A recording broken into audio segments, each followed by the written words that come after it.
اب اگر سب سے بڑی بات تو یہ ہے کہ بندے کی جان چلی جائے، گھر گیا دوبارہ بن سکتا ہے، اولاد کی جدائی سہنا پڑی بہت مشکل ہے، لیکن اللہ قادر ہے پھر اولاد دے سکتا ہے، ملک چھوٹ گیا دوسرے ملک میں چلے گئے وہاں بھی رہنے کو جگہ مل سکتی ہے، واپس ملک میں آنے کے چانسز بھی ہو سکتے ہیں، یہ ساری صحت چلی گئی اللہ چاہے تو صحت واپس بھی آ جاتی ہے، لیکن جان کا جانا ایک ہی بار ہے، یہ قانون ہے فطرت کا کہ جان گئی اور گئی پھر وہ واپس نہیں آتی، زندگی گئی اور گئی، یہ وہ متاع ہے کہ جو صرف ایک بار نصیب ہوتی ہے اور جب ختم ہو گئی تو اس کا مطلب ہے ختم ہو گئی، دوبارہ اس کے ملنے کی توقع نہیں ہے۔ اب اگر راہ خدا میں تم ذکر بھی کرتے ہو، تم اللہ کی عبادت بھی کرتے ہو، تم اس کی اطاعت بھی کرتے ہو، اس کے باوجود تمہیں اس کی راہ میں مرنا پڑ جاتا ہے، تمہاری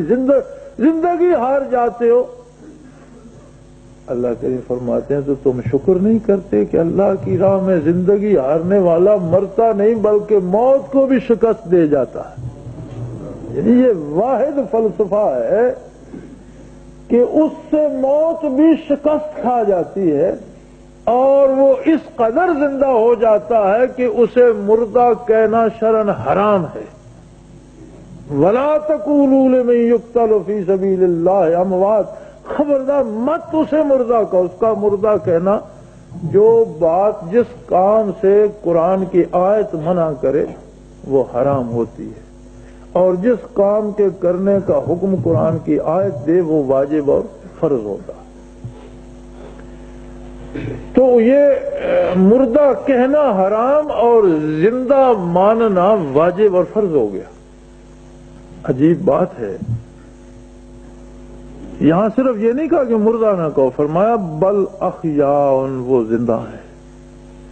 کیسے زندہ ہیں یا اللہ؟ ان کے وجودوں کے پرخ، اب قتل کا فعل تو بدن پہ صادر ہوتا ہے، بدن کٹ گیا اس کے ٹکڑے اڑ گئے، ہم نے اس کا جنازہ پڑھا، ہم نے اسے قبر میں اتارا، اس پر مٹی ڈال دی، اس کی وراثت تقسیم ہو گئی، اس پر موت کے سارے احکام وارد ہو گئے، پھر بھی اللہ کریم فرماتے ہیں اسے مردہ نہ کو، مردہ نہ کہیں تو کیا کہیں؟ فرمایا بل احیاء، وہ زندہ ہے۔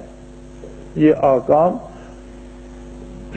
دنیا کے نظام کو قائم رکھنے کے لیے ہیں، لیکن اس کی حیثیت اس دنیا سے وہ چلا گیا، وہ اگلی دنیا میں چلا گیا، لیکن وہ مرا نہیں۔ موت کیا ہے؟ یہ زندگی سمجھنے کے لیے پہلے ہمیں موت سمجھنا ہوگا۔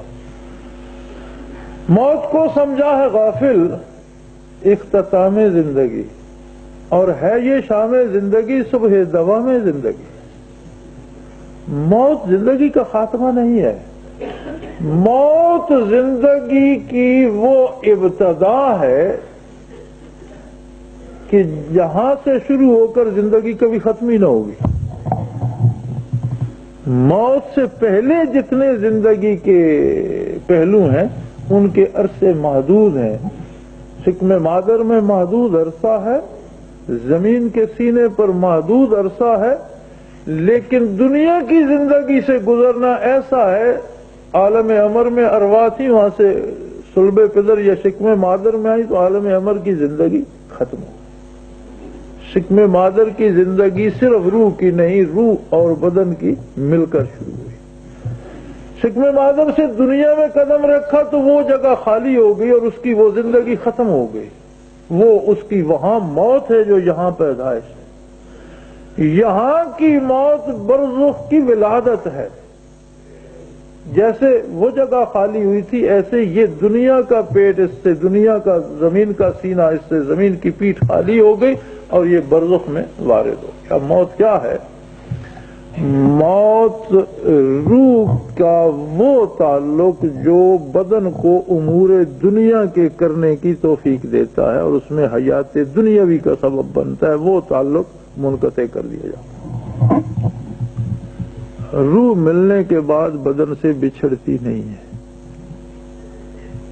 روح اور بدن کا ملاپ جب ہوتا ہے تو اس کے بعد ان میں جدائی نہیں ہے، اور یہ اتنا پکا جوڑ لگتا ہے، اور یہ عجیب و غریب جوڑ ہے کہ روح عالم امر کی لطیف ترین حقیقت ہے اور بدن مادے کی کثیف ترین حالت ہے، کبھی لطیف کا کثیف سے پیوند نہیں لگایا جا سکتا. بجلی لوہے سے گزر کر تو جا سکتی ہے، اس کا حصہ نہیں بنتی. آپ اسے کبھی اسٹیشن سے کاٹیں تو وہ لوہا لوہا رہ جائے گا، بجلی اس میں نہیں رہے گی. لیکن اللہ نے اس روح کو، اس لطیف شے کو ایسا پیوند اس مادی وجود سے لگایا ہے کہ یہ مادی وجود بھی دوام حاصل کر گیا روح کے تعلق کے ساتھ. اب یہ کبھی نہیں تباہ ہوگا، بندہ مومن ہو یا کافر. کافر کا وجود بھی ابد الآباد رہے گا، خواہ وہ جہنم میں جلتا رہے، ختم نہیں ہوگا. حیات دوام اسے بھی نصیب ہو گئی، خالدین فیہا، جہنم میں بھی ہمیشہ ہمیشہ رہیں گے. یعنی وہ جو پیوند لگا ہے روح اور بدن کا وہ ٹوٹے گا نہیں. اگر دوزخ کی آگ سے جل کر نہیں ٹوٹتا تو زمین کے بدن کو کھا جانے سے ٹوٹ جائے گا. زمین اتنا تو نہیں کھاتی جتنا دوزخ جلاتا ہے. اب زمین کھا کر کرتی کیا ہے؟ بدن مر جانے کے بعد آدمی کا رشتہ روح کا وہ ٹوٹ گیا جو حیات کے لیے ضروری تھا، تو بدن تباہ ہونا شروع ہو گیا، گلنا سڑنا شروع ہو گیا، مٹی میں مل گیا. کیا بنے گا اس کا؟ اسے جلا دیں، اسے جانور کو کھلا دیں، وہ جانور جلا دیں، اسے پانی میں ڈال دیں، اسے مچھلیاں کھا جائیں، اسے مٹی کھا جائے، کیا بنے گا؟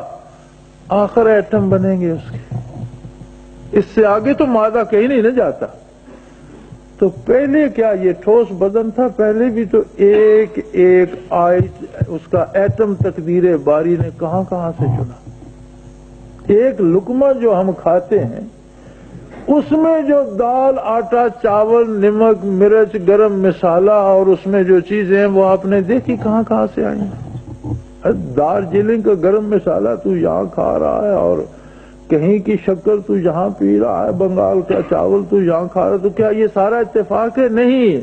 وہ ایٹم، وہ ذرات جو اللہ نے تیرے وجود کے لیے مقدر کیے تھے، نظام باری ایک ایک ذرے کو کہیں پھول، کہیں پھل، کہیں دودھ، کہیں گھی، کہیں چاول، کہیں آٹے کی شکل میں تبدیل کر کے اتنے مربوط طریقے سے چلاتا ہے کہ جس وجود کا وہ ایٹم مقدر ہے اس وجود تک پہنچتا ہے، دوسرا کوئی نہیں کھا سکتا.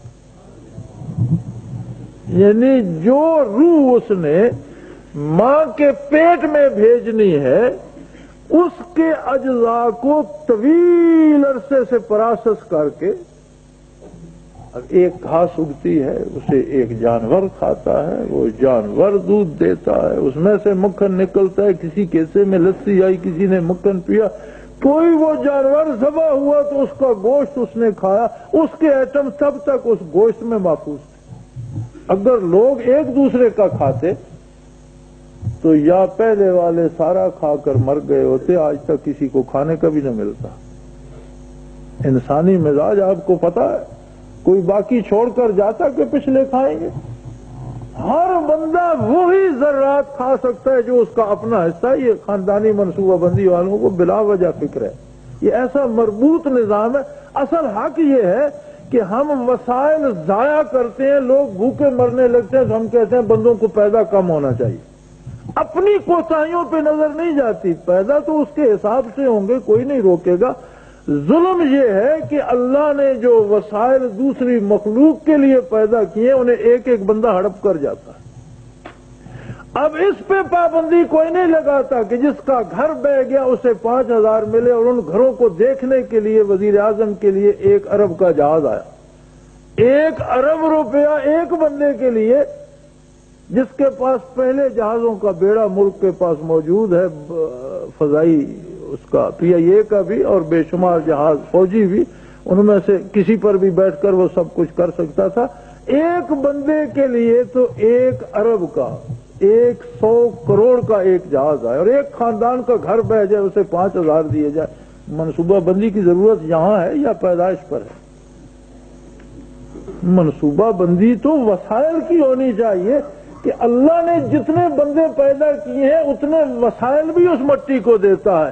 چند ظالم اس پر غاصبانہ قبضہ جما کر وسائل خود ضائع کر دیتے، دوسروں کو کہتے ہیں تم اولاد پیدا کرنا بند کر دو. یہ صحیح نہیں ہے. صحیح یہ ہے کہ ان وسائل کی تقسیم سیدنا فاروق اعظم رضی اللہ عنہ بیمار تھے اور آپ ہمیشہ جو کی روٹی کھانے سے بیمار ہو جاتے تھے، آپ کا معدہ خراب ہو جاتا تھا، بخار شروع ہو جاتا تھا، اور جو کی روٹی کھاتے تھے اور بیمار تھے تو کسی نے عرض کیا امیر المومنین اب اسلامی ریاست میں ایک بندے کے لیے غلہ نہ ملے یہ تو ممکن نہیں، اور آپ کی صحت کا مسئلہ ہے، آپ گندم کی روٹی کھائیں۔ فرمایا مدینے کے شہری جو کو ترسیں اور عمر گندم کی روٹی کھائیں۔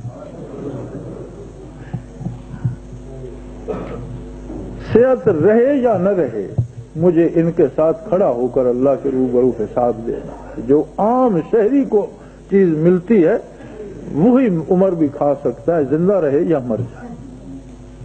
تو وسائل کی منصوبہ بندی کی ضرورت ہے، تو وہ وسائل جس سے پیدا ہونا ہے اس کے جو ذرات ہیں وہ اس پر ظلم ہو یا اسے روکا جائے، اس کی سہولتیں یا اس کا آرام چھینا جائے، لیکن جو اس کے وجود کا حصہ بننا ہے وہ رب کریم کا نظام اس تک پہنچا دے گا۔